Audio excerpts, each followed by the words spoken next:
तहे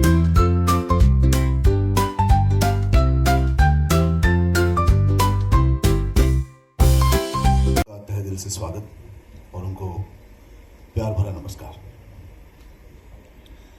एक ऐसे शख्सियत पर जो केवल महाराष्ट्र के नहीं बल्कि भारत के बहुत बड़े संत हैं, संत तुकाराम। खुशी इस बारे में है कि पहली बार संत तुकाराम के जीवन पर आधारित हिंदी फिल्म आ रही है 18 जुलाई को। और उससे भी ज्यादा खुशी की बात यह है कि यह फिल्म महाराष्ट्रियन लोगों ने नहीं बनाई है। इसके निर्माता है जो चेन्नई के हैं। इसके निर्देशक है जो है तो यूपी से लेकिन काम करते हैं तेलुगु इंडस्ट्री में। इसकी जो मेन प्रोटोगोनिस्ट एक्टर्स है वो है पंजाब से, पली बड़ी है बंगाल में और काम किया है साउथ में। मैं हूं महाराष्ट्र से, शिवा है यूपी से। तो पूरे भारतवर्ष ने इकट्ठा आकर ये फिल्म को बनाया है, तो खुशी है।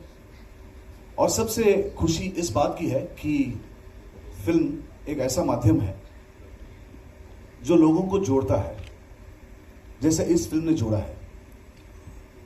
मुझे भरोसा है कि भारत में आज तक बहुत सारे संत हुए हैं, हर एक प्रांत से हुए हैं, चाहे वो पंजाब के गुरु नानक हो, संत तुलसीदास हो, कर्नाटक से महात्मा बसवेश्वर हो, संत ज्ञानेश्वर हो, संत तुकाराम हो। संत ज्ञानेश्वर के 1200 शताब्दी का उनका अवधि था जब संत ज्ञानेश्वर हुए थे महाराष्ट्र में। उसी समय संत नामदेव भी हुए थे। और संत नामदेव, उनका कार्य महाराष्ट्र तक सीमित नहीं रहा, वो पंजाब तक, उससे भी आगे उन्होंने पूरा भारत भ्रमण किया। और गुरु ग्रंथ साहिबा में संत नामदेव की बहुत सारी पंक्तियां हैं, जिसे हम कहते हैं द कैपिटल, नेशनल कैपिटल में खड़े हैं। और यहाँ हम honourable prime minister Modi ji का नाम लें और उनके गोल के बारे में बात करें। आज मैं डॉक्टर अंबेडकर सेंटर गई थी और मैंने वहाँ उनके डायरेक्टर से हम जब मिले, और संत तुकाराम महाराज के बारे में जब हम बात करते हैं तो वो गोल जो एक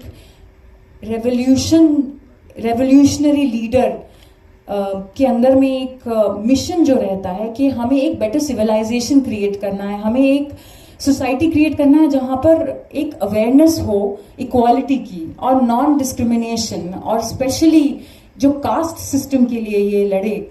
और सबसे इम्पॉर्टेंट चीज जो मुझे इस फिल्म में, इस स्टोरी में जिससे मैं कनेक्ट हुई वो ये थी कि इनका मैसेज जो था वो ये था कि सबके अंदर में एक भगवान तो है ही, मगर उससे भी इम्पॉर्टेंट एक स्पिरिचुअल पावर जो है, that if you really believe in something from your heart, you can. कहीं से भी किसी भी चीज़ पे ऑब्जेक्शन उठा सकता है, तो हम लोग लेते हैं, क्या किया जाए, हमको एक्सेप्ट करना पड़ता है। सर, अशोक धवन मुख सत्ता से बोल रहा हूँ मैं। इधर आदित्य जी, मेरा सवाल ये कि जिस तरह से देश भर में आज जातिवाद के नाम से और भाषावाद के नाम से जो विच्छेद हो रहा है, समाज में जो बांटने का काम हो रहा है, कितना ये फिल्म एकजुट कर पाएगी? आप क्या मैसेज देना चाहिए? सर, ड्रामा और सिनेमैटिक लिबर्टी रखते हुए इस तरह की चीज आगे दिखाते हैं जिससे एक नई चेतना का निर्माण हो, लोगों की थोड़ी सोच का दायरा बढ़े, एक्सेप्टेंस बढ़े, और साथ में मनोरंजन भी हो, क्योंकि सिनेमा का एक वो भी बहुत बड़ा पक्ष है। चीज एक जैसी नहीं थी, सब में कुछ ना कुछ अलग था। कोई भक्ति भाव में थी, कुछ बहुत ही रिवोल्यूशनरी थी, तो सबका अपना एक अलग अलग पर्सपेक्टिव होता है। हमने इस फिल्म को भक्ति भाव से बनाया है और भक्ति वाली चीज को हमने ज्यादा इंफोसिस दिया है, क्रांतिकारी पक्ष को रखते हुए। परीक्षा के लिए जाते हैं स्कूल कॉलेज में, हम बहुत प्रिपेयर करके जाते हैं, लेकिन फाइनली वो जो 2.5-3 घंटे होते हैं समय एग्जाम का, वो भगवान पे छोड़ देते हैं कि जितनी पढ़ाई की उतनी याद भी आए। नहीं तो ऐसा होता है कि पढ़ाई तो बहुत की लेकिन ऐन वक्त पे कुछ याद नहीं रहता। तो आदित्य हमारे निर्देशक है, वो एक्टर भी है, वो बखूबी जानते होंगे कि एज एन एक्टर हम तो रिसर्च करते ही हैं, लेकिन उसके बावजूद भी हम खुद को इन कैरेक्टर के ऊपर छोड़ देते हैं।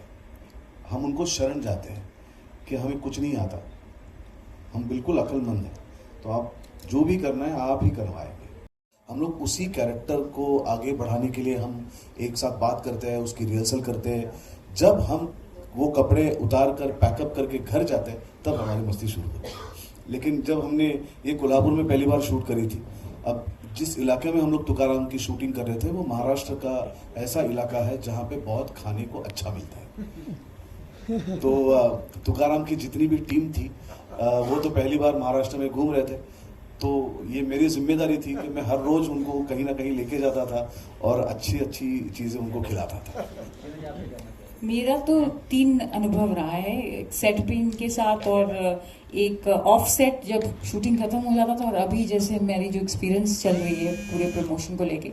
सेट पे मैं इनसे बहुत एटलीस्ट 10 मिनट में एटलीस्ट 5000 क्वेश्चंस पूछती थी क्योंकि इनकी अंदर में इतनी नॉलेज है और एक मास्टर क्लास है। इन्होंने 90 फिल्म्स की हैं, मैंने 9 की हैं, और इनसे मैं पूछती थी ये कैसे वो कैसे, और हर डिटेल में ये मुझे बताते थे। और एक अच्छा सा एक्सपीरियंस इसीलिए था क्योंकि मैंने बहुत चीज़ें सीखी, शायद मैं एक्टिंग क्लास में भी मैंने ना सीखी हूँ।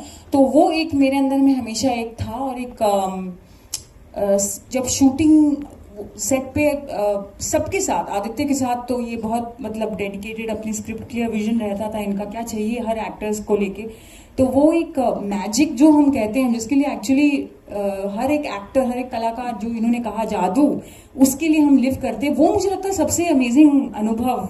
अब खट्टा मीठा उसको बोलो या फिर जैसे भी बोलो, वो सबसे अमेजिंग जो मैजिक हम क्रिएट करते थे जब एक सीन में जो एक डायरेक्टर के जो विजन थे आदित्य के गाइडेंस के थ्रू और इनके सपोर्ट की वजह से, तो वो जब ब्रिंग टू लाइफ जब हम देखते थे तो वो बहुत अमेजिंग होता था। जब हमारी शूटिंग खत्म हो जाती थी तो सुबोध से हमें कभी आइसक्रीम खिलाने ले जाते थे कोल्हापुर में, कभी हमें वहाँ की थालियाँ, कभी ये, और सारा एक्सपीरियंस इन्होंने हमें करवाया। तो